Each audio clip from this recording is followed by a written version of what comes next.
1993년 음력 10월 11세기 동아시아를 전쟁의 공포로 몰아넣은 거란군이 남하한다. 소위 80만 대군을 이끌고 고려를 침략한 것이다. 파죽지세로 남한 거란은 고려 왕에게 사신을 보내 항복을 요구한다. 개국 이후 최고의 위기를 맞게 된 고려. 과연 어떤 선택을 내릴 것인가? 네, 993년 음력 10월이었죠. 거란이 소위 80만.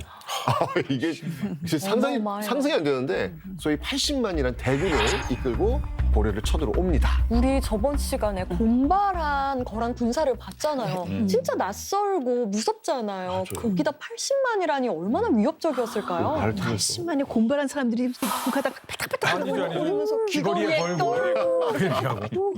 아니 근데 지금 대한민국의 인구가 한 5천만 되는데 네. 여기에 모든 병력을 다 합쳐도 60만이 안 돼요. 근데 1000년 전이면 고려 인구가 몇 명이었으며 군사가 몇 명이었겠어요. 근데 80만 대군이 밀려온다? 이거 정말 무시무시했을 것 같아요. 그러니까요. 그렇죠.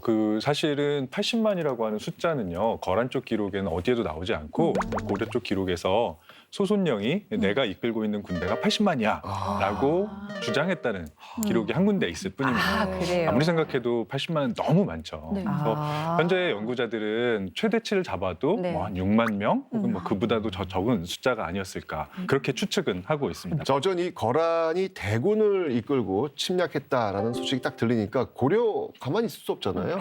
당연히 전군 방어 태세를 갖추게 되는데 그때 이 3군을 편성해가지고 요충지에 배치를 합니다. 그 요충지에 배치했던 인물들을 보면 먼저 문하시중 박양유, 내사시랑 서희, 문하시랑 최량, 고려 정부 그 최고 관직자들을 3군을 이끌도록 배치를 해놓은 것이죠. 네, 그렇게 해서 출동한 고려군과 거란군이 처음 맞붙였던 곳이 봉산군이라고 하는 곳입니다. 봉산군, 지금으로 따지면 평안북도 구성시가 되는 거고요. 훗날 유명한 귀주대첩이 벌어지는 바로 그 귀주 인근이었던 것 같습니다. 그때 당시에 그 지역에 상주하고 있었던 고려군이 있었던 건 아니고 아마 중앙에서 서둘러서 올라간 그 파견된 장수가 이들을 이끌고 있었던 것 같습니다.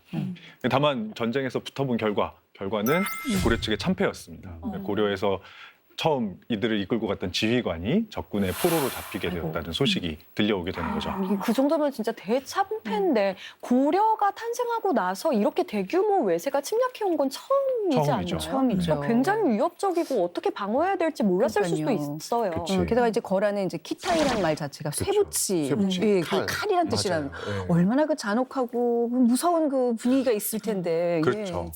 당시에 고려의 국왕이었던 성종은 직접 그 군사들을 이끌고 서경, 현재의 평양까지죠. 거기까지 올라가서 적군과 맞서고 이렇게 싸움을 독려하고 있다가 더 올라갈 계획이었던 모양이에요. 청천강 인근까지 올라갈 계획이었다가 봉산에서 우리가 패배했다는 소식을 듣고서는 더 이상 올라가지 않고 서경으로 돌아와서 버티고 있던 중이었습니다. 아니 근데 저희 지리 시간에 배웠잖아요. 이제 그 옆으로 말을 달릴 수 있는 농사 잘 되고 그냥 어마어마한 곡식들을 털어먹을 수 있는 지역이 쫙 펼쳐져 있는데 예. 굳이 산 넘고 물 넘어야 되는 한반도로 왜 쳐들어온 겁니까? 그 침략의 이유가 궁금하잖아요. 네. 근데 침략 이유가 한 가지가 아니에요. 자, 우선 거란의 소손령이 이렇게 이야기합니다. 거란이 이미 고구려의 옛 영토를 차지하였는데 너희가 변경 지역을 침탈했으므로 토벌하러 온 것이다. 라고 이제 공표를 또 해요. 그 다음에 우리나라가 사방을 통일하였으니 아직 귀부하지 않은 나라는 기필코 소탕시킬 것이다. 속히 항복하여 오래 머무르지 않도록 하라. 라는 서찰을 보내 또 엄포를 놓는 거예요. 그리고 또 말합니다. 너희 나라는 백성들의 일을 돌보지 않으니 이 때문에 천벌을 주려는 것이다. 네. 강화를 하고자 한다면 마땅히 속히 나와서 항복해야 할 것이다. 무슨 이유가 이렇게 말이 많아, 지금. 내정 간섭까지 하고 네, 있네. 그러니까요. 지금 갖다 붙일 수 있는 건 다 갖다 붙인 것 같아요. 침범했으니, 기부하지 않았으니, 백성들을 잘 안 돌봤으니 이거 어떤 게 진짜 이유인지 모르겠어요. 저 언제부터 지금 우리 이렇게 신경 썼다고? 그러게. 네. 네. 약간 그런 느낌 아니에요? 그러니까 전쟁을 할 수 있는 이유가 뭐 있냐? 이런 거 있고 이런 거 있습니다. 그냥 다 절로 보내봐.